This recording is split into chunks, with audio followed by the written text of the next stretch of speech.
those families, pray for our first responders, and thank them, all of them working together, city, state, local, to make sure that we are working through this tragedy. This is an ongoing, active research that we're having right now. We're going to continue, as you heard from Chief Wallace, throughout. As long as we have to be doing that, we will do it. An awful lot of unanswered questions here, but just an unbelievable series of events with that bridge crumbling. And not only that, for us to have video of the moment of impact is really striking. As I mentioned, the NTSB will be leading the investigation, but we are still very much in the emergency rescue stage. And I want to just mention, we showed a few moments ago a makeshift podium being set up. There it is. Officials are expected to be briefing media in just a few moments, and we will continue to be here live, and we will carry that live as we hope to get a little more information. As you said, there's much more that is not known at this hour, Tom, than is known. But important to note that authorities have immediately referred to this as a mass casualty event. So a tragedy and a shocking one at that. And to just go back to this bridge and the history of the bridge, it's nearly 50 years old. It opened in 1977. The other ways through this particular area, which if you look at a map, it's a waterway, very complex waterway, one of the biggest ports in the United States. And the bridge is the bridge was opened as an alternative to the tunnels in that area. It has had some renovations somewhat recently in the 80s, but Tom, I'm struck as you were and other witnesses are that one cargo ship, granted, hitting a pylon, a major support structure, could bring down a bridge that's a mile and a half long. Yeah, that's right. And I think one of the key questions for investigators will be who was piloting the ship. As you know, when you come into very busy ports and harbors in this country, very often the captain of the ship has to essentially hand control of the bridge over to a local pilot who gets on the ship to navigate into the waters, to navigate into the harbor itself. So we don't know if it was the captain who was responsible for the ship at that very moment, or did they have a local harbor master, if you will, or a pilot, I should say, who was on board at the time. We simply don't know. And pardon me for not having all of the proper language on this. I am not a harbor expert, and I'm sure we've got them on our in our audience, people who are very familiar with this. But this is a very, very complicated port with a tremendous amount of shipping volume, carries just a tremendous amount of cargo into and out of the East Coast. And I will tell you that if you travel in and around the Baltimore area, you know how often you see massive container ships here, cruise ships are here. There are an awful lot of car lots where brand new cars are staging before they are loaded onto or coming off of these ships.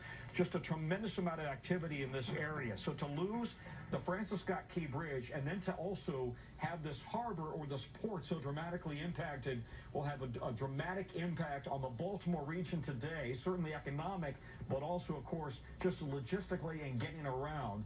But at the moment, our key concern is how many people may have been on the bridge and may be in the water. Yes, including potentially several construction workers who may have been working at the time. Look at this aerial shot here, Tom, and it's hard to make out, frankly. It's dark. It's unclear what we're looking at there because there were conflicting reports about whether or not the cargo ship itself had sunk. Yeah, I've heard that it may have sunk, Savannah. I don't have that myself. I don't have that information confirmed. It's one of the reasons we're hoping to get more clarity from Maryland state authorities with this news conference any moment now. I think we want to know whether, in fact, that ship did sink.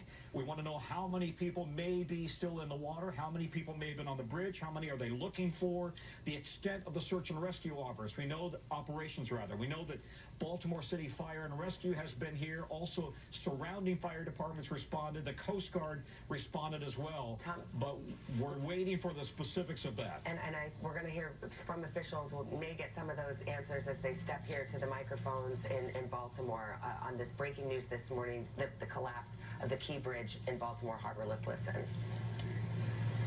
Everybody good? Everybody ready? Okay, good morning. My name is Chief James Wallace. I'm the chief of the Baltimore City Fire Department. I'm joined this morning by our Mayor Brandon Scott, Council President Mosby, Councilwoman Porter, County Executive Johnny Oshevsky, and Baltimore County Fire Chief Joanne Rund. Our brief brief this morning. It'll be an update on the search and rescue operation that's ongoing at this point. So at approximately 0140 hours this morning, our 911 center dispatched a call to the Baltimore City Fire Department for a report of a water rescue in the Patapsco River in the area of the Key Bridge.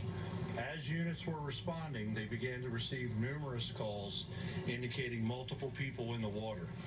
At some point during that chain of events of calls, we began to receive indications that a ship may have struck the Key Bridge. We got further information through multiple calls that the Key Bridge, portions of the Key Bridge had actually collapsed. At about 0150 hours, our first unit arrived on scene and reported a complete collapse of the Key Bridge.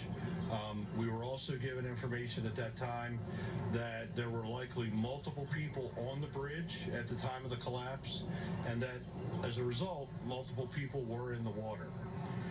We were able to remove 2 people from the water. One individual refused service and refused transport. Essentially, that person was not injured. However, there was another individual that's been transported to a local trauma center that is in very serious condition. At this time, we have multiple air assets from the Maryland State Police, as well as the Baltimore Police Department, as well as multiple marine assets from around the region, including Baltimore City, Anne Arundel County, Baltimore County, as well as multiple local and state police agencies, National Resources Police, BPD Special Ops Unit is in here, Maryland State Police is here. We have multiple resources.